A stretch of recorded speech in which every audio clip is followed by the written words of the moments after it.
우리가 고객의 상황을 좀 알아야 됩니다. 고객의 상황. 가보셔서 아시겠지만 그 대표님들한테 핸드폰으로 매일매일 전화가 와요. 어떤 분은 나 이 전화 받느라고 일 못하겠다 싶을 정도로 전화가 와요. 안 왔으면 좋겠는데 가겠다고, 그냥 자료만 주고 가겠다. 매일매일 전화가 오는 스트레스, 그리고 오지 말라고 하는데 와서 상담을 해야 되는 그 불편함, 그리고 엄청 많은 분들이 와서 똑같은 얘기를 해도 그 지식에 대한 깊이가 없습니다. 이런 상황에서 이제 저희가 영업을 해야 되는 거예요. 그렇기 때문에 여기는 다른 데하고 좀 다르네? 여기는 좀 이야기를 들어보고 싶네? 여기는 상담을 한번 진행을 해볼까? 이런 마음이 들게 해야 됩니다.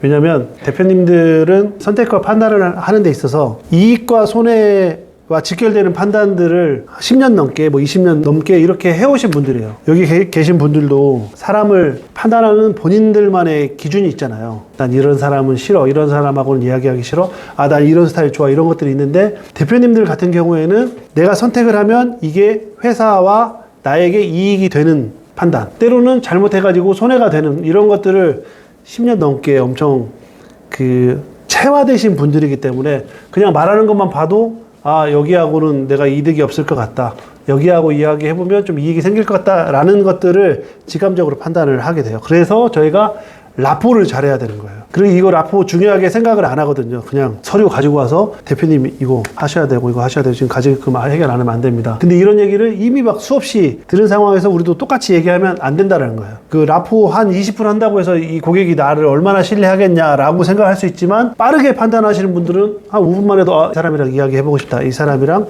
좀 대화를 더 해보고 싶다, 이렇게 판단을 한다고요. 딱 만났는데 느낌이 좋은 사람들하고 이야기를 하고 싶잖아요. 저희도 그런데 그 대표님들 입장에서는 이익이 될 것 같다라는 느낌이 들면 이야기를 하고 싶겠죠. 그러니까 라포를 잘해야 된다. 라포를 잘하려면 어떻게 해야 된다고요? 업계 현황, 회사 상황, 고객의 현황을 잘 알아야 된다. 스핀에서 이야기하는 세일즈 프로세스와 우리가 보통 생각하는 세일즈 프로세스가 좀 달라요. 클로징을 잘해야 된다. 클로징을 잘해야 계약도 잘하고 영업도 잘하는 사람이다라고 이렇게 알고 있었는데, 스핀에서 얘기하는 거는 클로징보다 고객을 잘 탐색을 해야 된다. 고객을 탐색을 한다는 얘기는 뭐냐면 고객이 어떤 생각을 갖고 있는지 알아내야 되는 거예요. 고객의 니즈가 어디에 있는지. 지금 법인 영업에서 늘상 하고 있는 행태가 뭐냐면 1차 미팅부터 자료 다 들고 가가지고, 프로그램도 있어요. 노트북 들고 가가지고 그 자리에서 계산까지 해가면서 보여줘요. 그 자리에서. 그렇게 하고 1차 미팅에서 엄청 진도를 많이 빼는 거예요. 그렇게 하는 게 아니고 실제로 고객이 어디에 관심이 있는지를 아는 게 더 중요하다. 스핀 세일즈 프로세스는 이렇게 이야기하고 있는 거예요. 그리고 스핀은 그 소형 세일즈하고 대형 세일즈를 나눠놨어요. 클로징이 강하면 무조건 또 나쁘다고 생각할 수 있는데 그렇지 않다는 거죠. 소형 세일즈, 그러니까 그 금액이 작은 것들은 클로징이 강한 게 먹힌다는 거예요. 대형 세일즈는 일단 세일즈 그 사이클이 길고 의사결정을 하는 데 있어서 단순히 이 제품이 좋다 나쁘다가 아니고 이 제품을 삶으로 인해서 나한테 어떤 가치가 생기는가, 이런 것도 고민을 해야 되고, 구매하고 나서 지속적으로 관계가 또 유지가 되는 부분, 그 다음에 이 구매를 잘못했을 때 잘릴 수도 있어요. 이렇게 소형 세일즈하고 대형 세일즈하고 구분을 할 수 있다. 근데 법인 영업은 이 대형 세일즈하고 꼭 맞는 것은 아니지만 대형 세일즈로 볼 수가 있다. 그래서 클로징보다 고객을 탐색하는 이 과정에 우리가 더 심혈을 기울여야 된다. 그 고객을 탐색하는 과정은 우리의 1차 미팅이라고 보시면 될 것 같아요. 이게 이제 스핀에서 나오는 이야기예요. 고객을 탐색을 하기 위해서 상황 질문, 문제 질문, 시사 질문, 해결 질문, 이점 제안이라는 것들을 한다라는 거예요. 이렇게 하는 목적은 뭐냐면 잠재 니즈를 현재 니즈로 끌어올리기 위해서. 누구나 니즈가 있어요. 니즈. 사고 싶은 게 있는데 그냥 막연하게 사고 싶은 거 잠재 니즈예요. 나 진짜 오늘 안 사면 안 돼. 현재 니즈. 이렇게 보시면 될 것 같아요. 중소기업에는 이 잠재 니즈들이 다 깔려 있어요. 왜냐하면 중소기업 특성상 노무, 세무 이런 부분들의 전문가를 둘 수가 없어요. 세무 기장을 맡겨도 한 달에 15만 원, 20만 원 주고 맡기기 때문에 뭔가 회계적인 그 안목을 가지고 이끌고 갈 수 있는 전문가가 없어요. 대표는 자기 일 하기에 바쁘기 때문에. 그래서 이 잠재 니즈들이 항상 있어요. 여러 요소에. 근데 이 잠재 니즈를 어떻게 현재 니즈로 끌어올리느냐, 그냥 언젠가는 해야 될 일을 지금 당장 하게 만드느냐, 이렇게 이해를 하시면 될 것 같아요. 어떻게? 이 질문들을 통해서. 이 책하고 우리하고 다른 건 뭐냐면, 이 책에서 나오는 대형 세일즈의 고객들은 잘 알고 있어요. 구매하는 제품이나 서비스에 대해서. 예를 들어서 제가 큰 회사의 구매부 담당자예요. 그러면 기본적으로 다 알고 있어요. 어떤 회사에 어떤 제품이 좋고 어디 회사에 어떤 제품이 강점이 있고 약점이 뭐고 이런 것들을 알고 있어요. 근데 우리 컨설팅에 대해서는 대표님들이 알아요, 몰라요? 아는 것 같은데 몰라요. 하도 많이 들어가지고 아는 것 같은데 결국에는 몰라요.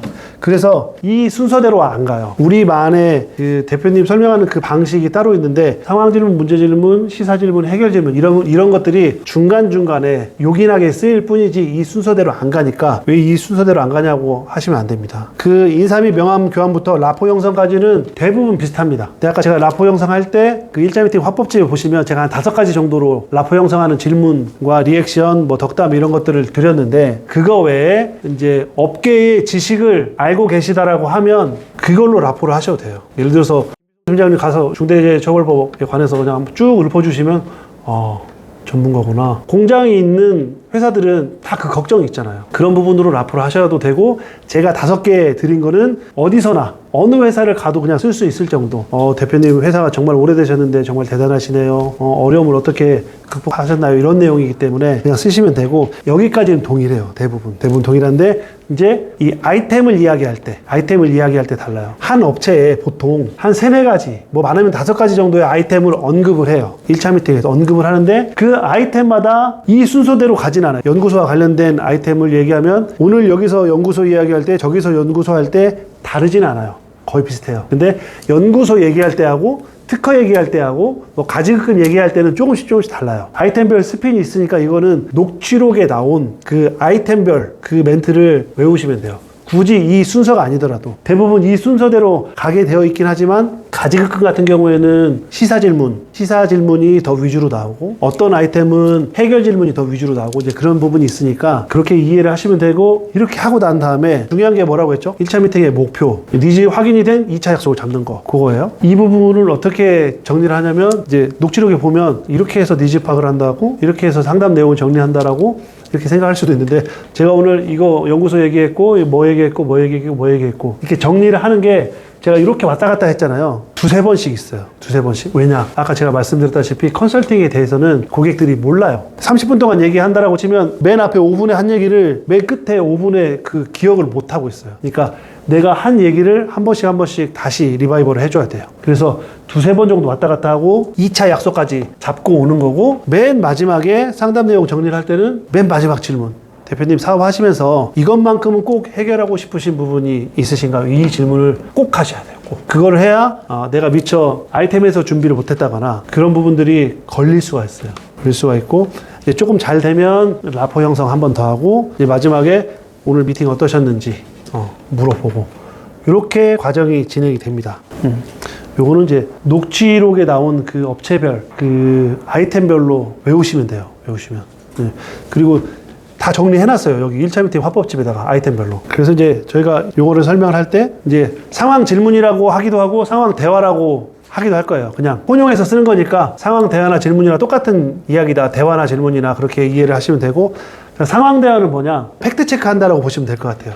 내가 알고 있는 정보가 맞는 건지 아닌 건지 아니면 모르는 정보를 또 확인하는 거. 이제 상황 대화가 많으면 정보를 뺏긴다는 느낌이 들 수가 있어요. 요거는 약간 이제 조절을 하셔야 돼요. 제가 계속해서 질문을 하는 거잖아요. 뭔가를 파악하기 위해서 고객님 이게 맞나요? 저건가요? 이렇게 계속 상황만 파악하는 질문을 하다 보면 고객 입장에서는 내 정보를 뺏긴다는 느낌이 들 수 있으니까 이거는 적당히 하셔야 돼요. 이것도 이제 녹취록에서 어느 정도까지 하는지를 보면 되고 근데 우리는 크레탑이라는 자료를 보고 가기 때문에 그렇게 많지 않을 수 있는데 크레탑에 있는 자료를 보고 맞는지 아닌지 확인하는 정도가 될 겁니다. 문제 대화는 불편함, 어려움, 문제 대화는 어려움에 관한 이야기 이렇게 생각하시면 되고 시사는 손해. 우리가 생각하는 뭔가를 시사하다 그 개념으로 이해를 하면 안 돼요. 그리고 해결은 이익 또는 혜택. 녹취록 보시면 아시겠지만 대표님 제가 이렇게 해드리면 대표님께 이익이 되실까요? 이거를 해결 대화로 보는 거예요. 이 스핀에서 이야기하는 상황, 문제, 시사, 해결의 관점으로 보면 녹취록에서 어떤 게 시사 질문이고 어떤 게 해결 질문인지를 찾을 수가 없어요. 내가 볼 때는 시사 질문이라고 보는데 누가 볼 때는 이건 해결 질문일 수도 있고 제가 헷갈리지 않기 위해서 우리가 이렇게 정의하기로 하고 지금 약속을 하는 거예요.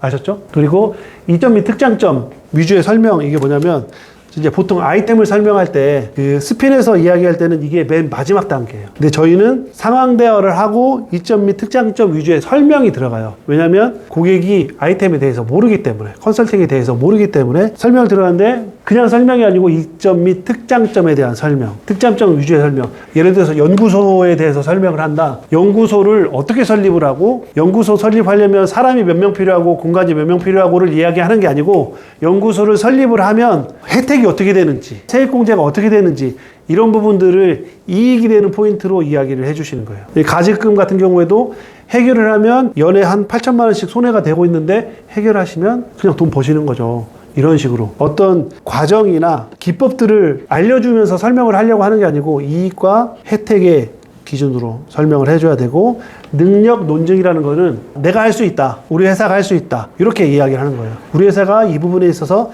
남다른 능력을 가지고 있습니다. 그러니까 어떤 아이템은 아까 말씀드렸다시피 해결 대화가 많아요.